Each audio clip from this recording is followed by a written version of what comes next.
नमस्कार. आज मी गुटल्यांचं पिठलं दाखवते. पिठलं नॉर्मली दोन प्रकारचं असतं, एक पातळ आणि हे मी जे करते ना ते आता तुम्हाला गुटल्यांचं दाखवते. गुटल्यांचं पिठलं करताना आपल्याला कांदा, कढीपत्ता, हिरवी मिरची, टॅमॅटो आणि हे आलं लसूणचं थोडंसं टेचून वाटण लागेल आणि जिरं मोहरी. पिठल्यासाठी असं थोडंसं ना आलं लसूण आपण असं जाडसर थोडंसं चेचून घेऊया. पिठल्यासाठी आता मी तेल तापत ठेवलेलं आहे. तेल चांगलं गरम झाल्यावर त्याच्यामध्ये पहिल्यांदा मोहरी, जिरं, हिंग, आलं लसणाचं जाडसर भरड टाकून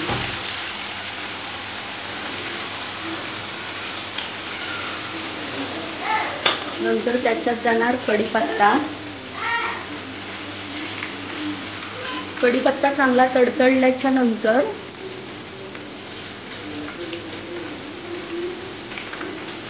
आलं लसूण चांगलं तेलामध्ये ना फ्राय होऊन द्यायचं, नाहीतर मग आल्याचं आणि लसणाचं थोडंसं ना असं कच्चेपणा जाणवतो त्या पिठल्यामध्ये. तुम्ही बघताय आलं लसूण चांगलं लालसर झाल्याच्या नंतर त्याच्यामध्ये जाणार हिरवी मिरची. हिरवी मिरची नंतर कांदा थोडासा जास्तच घ्यायचा, त्यामुळे पिठलं ना थोडंसं टेस्टी होतं. त्याच्यामध्ये थोडंसं मीठ टाकायचं. मीठ आणि कांदा थोडासा लवकर फ्राय होतो. कांदा चांगला तेलामध्ये फ्राय झाल्याच्या नंतर त्याच्यामध्ये टॅमॅटो ॲड करायचा. टॅमॅटो पण कांद्यामध्ये कांदा फ्राय करून घ्यायचा, कांदा परतून द्यायचा, कच्चा ठेवायचा नाही. कांदा आणि टॅमॅटो चांगला एकजीव झाला पाहिजे. चांगला फ्राय करून घ्यायचा कांदा आणि टॅमॅटो.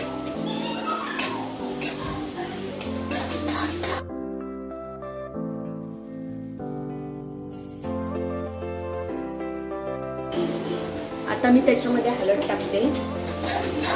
हळद चांगली फ्राय झाल्याच्या नंतर आपल्याला जेवढं पिठलं पाहिजे असेल ना तेवढं पाणी टाकून घ्यायचं. आता बघा मला एवढं पिठलं पाहिजे त्यामुळे मी तेवढं पाणी टाकलेलं आहे. त्याच्यानंतर पाणी अजिबात ह्या पिठल्यामध्ये टाकायचं नाही आणि हे पाणी ना चांगलं उकळून द्यायचं, जेणेकरून कांदा टॅमॅटोचं रस ना त्या पाण्यामध्ये चांगलं उतरलं पाहिजे. कांदा टॅमॅटो मध्ये जे पाणी टाकलंय ते चांगलं 5-10 मिनिटं उकळून द्यायचं. ते उकळल्याच्या नंतर आपण त्याच्यामध्ये बेसन ऍड करायचं. बेसन एवढं ऍड करायचं की जेणेकरून ते घट्ट व्हायला पाहिजे पिठलं आपलं. हे बघा तुम्हाला दिसतंय घट्ट होईल. ते नॉर्मल पिठलं असतं ते पातळ असतं, हे तुम्हाला घट्ट दिसेल गुटल्यांचं. ते पातळ पिठलं असतं ते लहान मुलांना नाही आवडत, त्यामुळे तुम्ही एकदा हे ना घट्ट पिठलं गुटल्यांचं करून बघा, ते त्यांना खूप आवडेल.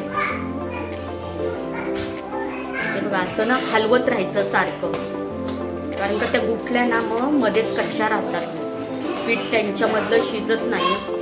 त्यामुळे असं हलवत राहायचं. गॅस कमी करायचा आणि ते असं गोल राऊंड मध्ये थोडंसं खालीवर करत राहायचं, नाहीतर मग त्या गुटल्या तशाच राहतात कच्च्या. असं बघा हलवत राहायचं.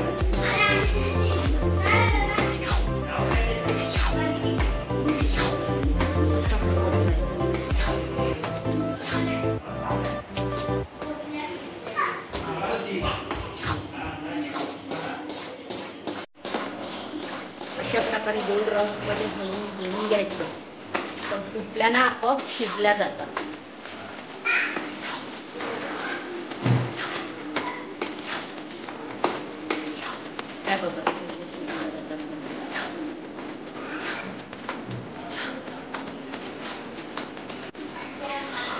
हे पिठलं चांगलं 10 मिनिटं चांगलं हलवून घ्यायचं, जेणेकरून त्या गुटलीमधलं पीठ चांगलं शिजलं गेलं पाहिजे. नंतर त्याच्यामध्ये आपण मीठ ऍड करूया. हे बघा मीठ चांगलं ऍड केल्याच्या नंतर परत थोडंसं हलवून घ्यायचं आणि मग त्याच्यामध्ये ही कोथिंबीर ॲड करायची. कोथिंबीर थोडीशी भरपूरच घालायची. जेवढी कोथिंबीर तुम्ही जास्त घालाल ना तेवढा तो पिठला छानपैकी टेस्टी लागतो. हे बघा आता हा पिठला रेडी आहे. पिठला आपला गुठल्यांचा रेडी झालेला आहे. अशा प्रकारे आपलं गुठल्यांचं पिठलं तयार झालेलं आहे. हे पिठलं तुम्ही तांदळाची भाकरी, ज्वारीची भाकरी आणि बाजरीची भाकरी बरोबर खाऊ शकता.